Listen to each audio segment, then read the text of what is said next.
جب باپ کا سایہ سر سے جاتا ہے تو اولاد کو کیسی تکلیف ہوتی ہے؟ کہ میں بھی محسوس کرتا ہوں میرے سر پہ بھی باپ کا سایہ نہیں ہے. ہم کتنی دور رہ لیں، کتنے بڑے کہلوانے امام بن جائیں قوم کے ہیں، لیکن جب باپ کا سایہ سر پہ ہوتا ہے تو بہت بے فکری ہوتی ہے اولاد کو، بہت بے فکری. اگرچہ دن رات اولاد ہی کمائے، باپ کچھ نہ کرے، ضعیفی کے عالم میں صرف گھر کے آنگن میں بیٹھا رہے، صرف بیٹھا رہے، سب کچھ آپ کریں لیکن آپ بے فکر ہیں.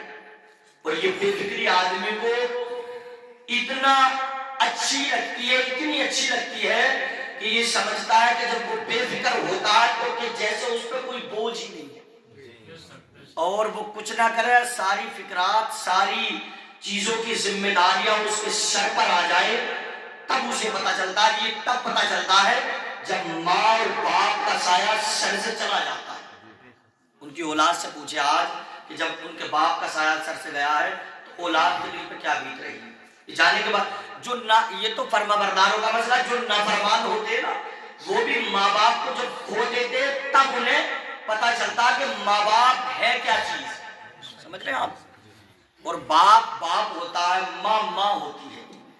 آپ دنیا میں عزت کما لے، شہرت کما لے، دولت کما لے، کرسی کما لے، نام کما لے، سب کچھ کما لے، لیکن اگر ماں باپ کے وفادار نہیں ہے تو میرے نبی فرماتے ہیں اور علماء کا کہنا ہے کہ اگر ماں باپ ناراض ہوں، دولت مند ہو سکتا ہے، دولت والا ہو سکتا ہے، کرسی والا دنیا کے اعتبار سے ہو سکتا ہے، دنیا میں تاج والا ہو سکتا ہے، لیکن دنیا کے کسی کونے میں ماں باپ ناراض ہوں تو عزت بولیے نا نہیں مل سکتی. کوئی بھی کہہ دیتا ذرا سا ہٹ کے کہتا بنا پھر اپنے آپ کو. ماں باپ کو دیکھا کہ جنگل میں ماں گھاس کھوتی کھوتی تک گئی، باپ کو ٹائم پہ کپڑا تک نصیب نہ ہوا، سب گئی خاتمہ ہے نا. بڑے خوش نصیب ہیں جب جب حاجی سے ملنا آتا تھا، ملاقات ہوتی تھی، بیٹوں کی بڑی تعریف کرتے تھے، میرے بیٹے بھی لاجواب ہے، بہویں بھی لاجواب ہے، جو خدمت کا حق ہے واقعی میری اولاد کرتی ہے. اور سنا ہے کہ ان کی والدہ، وہ میرے آنے سے پہلے ان کا انتقال ہوا تقریباً 3 یا 4 مہینے کے، ماں پہ بھی انہوں نے کافی پیسہ خرچ کیا اور والد پہ بھی یعنی بہت روپیہ خرچ کیا. لیکن اصل جو فیصلہ ہے کہ موت ایک دن آنی ہے، وہ تو ہر ایک کو آنی ہے، لیکن آپ یہاں سے اندازہ لگائیں وہ اولاد بھی خوش نصیب ہے جس کی رقم حلال ہو، جس کا پیسہ اچھا ہو. اللہ ان سے یہ خوش نصیبی ہے کہ جس کی رقم، روپیہ، پیسہ ماں باپ پہ خرچ ہو جائے، یہ اولاد کے لیے سب سے بڑی خوش نصیبی ہے کہ وہ اپنی رقم کو اپنے ماں باپ پہ خرچ کر رہا ہے. نہ ایسے بھی ہیں بڑے بڑے دولت والے ہیں، بڑے بڑے روپے پیسے والے ہیں، اگر رنڈیاں ناچ رہی ہو تو اس طرح سے اڑا دیتا ہے، یار دوستوں میں ایسے اڑا دیتا ہے، ہوٹلوں میں جا کر اڑا دیتا ہے. لیکن ماں باپ اگر 150 مانگ لے تو آنکھیں نکال کے دیتا، خرچ نہیں ہوتے. اس لیے وہ مقدر کے دھنی ہے، اپنی قسمت پہ ناز کرے کہ جن کا روپیہ پیسہ ماں باپ کے نام پر ماں باپ پہ خرچ ہوا کرتا ہے. یہ ان کے بیٹوں کے لیے فخر کی بات ہے. سمجھ رہے ہیں آپ؟ بڑے خوش نصیب ہیں وہ جو اولاد پر خرچ کرتے ہیں. میرے نبی فرماتے ہیں کہ جو پیسہ بیوی بچوں پر، اولاد پر، ماں باپ پر، دینی کام میں، مدرسوں پر، غریبوں پر، یتیموں پر، فقیروں پر، مسکینوں پر خرچ کیا جاتا ہے، اللہ ان کی کمائیوں میں برکتیں عطا کرتا ہے. سمجھ رہے ہیں؟ برکتیں عطا کرتا ہے. اور اللہ جسے توفیق دیتا ہے وہ دینی کام میں خرچ کرتا ہے. نہ ایسے بھی ہے کہ پیک میں اڑا دے گا، جوئے میں اڑا دے گا، شراب میں اڑا دے گا، یاروں میں اڑا دے گا، دوستوں میں اڑا دے گا، مسجد کے لیے نہ خرچ کرے گا، نہ دین کے لیے خرچ کرے گا. اگر کوئی دینی جگہ یہ سمجھ لے کہ وہ بد نصیب ہے، اللہ چاہتا ہی نہیں کہ اس کا پیسہ اچھی جگہ خرچ ہو، اللہ نے اسے توفیق ہی نہ دی. آپ نے ایسے بھی دیکھو بڑے بڑے مالدار، بڑے بڑے سورما، بڑے بڑے روپیے، علی ہر وقت ان کے پاس میں پیسہ رہتا ہے، لیکن اللہ نے توفیق نہ دی کہ وہ خانہ کعبہ کا طواف کرے اور نبی کے روزے کی زیارت کرے. اللہ جس نے اسے پیار فرماتا ہے، دولت دیتا ہے، پیسے دیتا ہے، عزت دیتا ہے، شہرت دیتا ہے، پھر اللہ اسے اپنی بارگاہ میں مقبول کرنا چاہتا ہے، اسے قبول فرماتا ہے تو اپنے گھر کی زیارت اس کے مقدر میں لکھ دیتا ہے. سمجھ رہے ہیں آپ نے یہ تو دیکھا ہوگا، دنیا میں محاسبہ کیا ہوگا، نظارہ کیا ہوگا، بڑے نہیں کر پائے، امام صاحب ابھی تھوڑا معاملہ ہے، ابھی بیچ میں الیکشن آ گیا، اس میں بھی خرچ کرنا ہے نا، بچوں کی شادی میں بھی خرچ کرنا، سب میں اڑا دے گا. لیکن یہ اس کی وجہ کیا ہے؟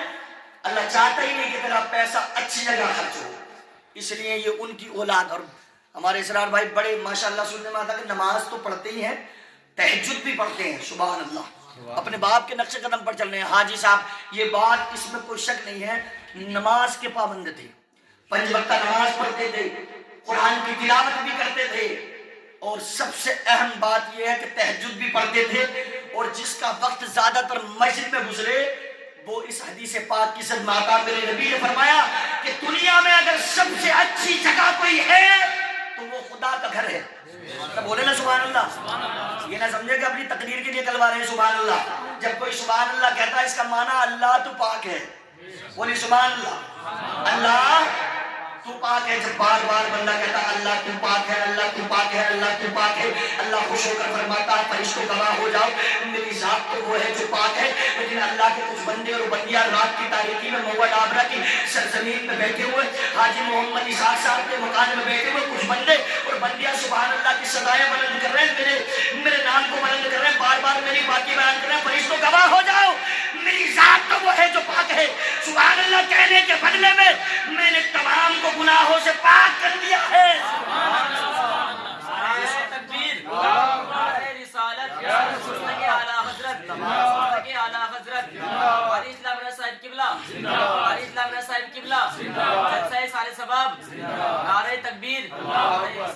میں نے تمام کو گناہوں سے پاک کر دیا. یہ فائدہ. اور ایک حدیث پاک کا مفہوم ہے، جب کوئی سبحان اللہ کہتا ہے تو عرش اعظم ہلنے لگتا ہے، عرش اعظم جنبش کرنے لگتا ہے. عرش اعظم کے نیچے جو فرشتے موجود ہوتے ہیں پوچھتے ہیں عرش اعظم کیوں ہل رہا ہے، اے عرش اعظم کی جنبش کا وجہ کیا ہے؟ عرش اعظم جواب دیتا ہے اللہ کے کچھ بندے بیٹھے ہوئے سبحان اللہ کہہ رہے ہیں، میں اس لیے ہل رہا ہوں، میں اس لیے جنبش کر رہا ہوں.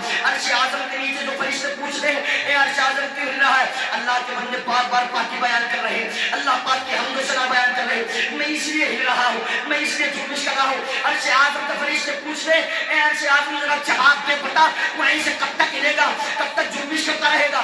عرش اعظم جواب دیتا ہے جب تک رب تبارک و تعالی سبحان اللہ کہنے والوں کی مغفرت نہیں فرما دے گا میں ایسے ہی گردش کرتا رہوں گا.